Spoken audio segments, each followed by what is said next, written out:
Le ministère de la Défense russe dispose des informations selon lesquelles une provocation est en train d'être organisée par les États-Unis en vue d'accuser les forces armées russes d'avoir employé une arme chimique, biologique ou nucléaire tactique. Il s'agit d'un projet qui est déjà établi et qui constitue une réaction au succès de la Russie dans le cadre de l'opération militaire spéciale.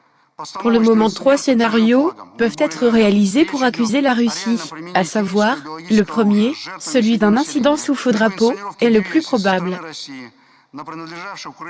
Il s'agit d'un emploi réel d'armes chimiques et biologiques entraînant des victimes parmi la population civile ou d'actes de sabotage truqués, perpétrés, prétendument par la Russie, sur des sites des Ukrainiens liés à l'élaboration d'éléments d'armes de destruction massive.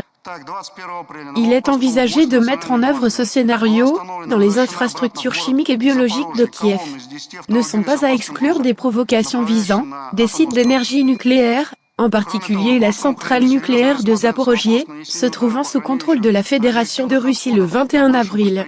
Sur un point de contrôle, la garde nationale a arrêté et renvoyé à la ville de Zaporojié une colonne de 10 voitures chargées de produits dangereux qui se dirigeaient vers la centrale nucléaire. De plus, l'administration ukrainienne examine sérieusement la possibilité de mener des frappes contre le dépôt de déchets nucléaires sur le territoire de l'ancienne usine chimique de Pridnestrovie, dans la localité de Kamenskoye, région de Dnepropetrovsk. Le ministère de la Défense russe dispose d'un document qui confirme l'état critique de dépôt et le détournement des fonds alloués par l'Union européenne pour entretenir le site en question. Deuxième scénario, utilisation la plus discrète possible d'armes de destruction massive, en très grande quantité en vue d'écraser la volonté et la capacité de résister, afin d'exécuter une mission opérationnelle concrète. Ce type de scénario était envisagé pour l'usine Azovstal. Le commandant en chef suprême a révoqué l'ordre de mener l'assaut de l'usine, ce qui a déjoué les projets du Pentagone. Troisième scénario qui est le moins probable, l'utilisation ouverte d'armes de destruction massive sur le champ de bataille, qui aurait lieu le plus probablement dans la zone de combat, s'il s'avère impossible d'obtenir un succès au moyen d'armes conventionnelles.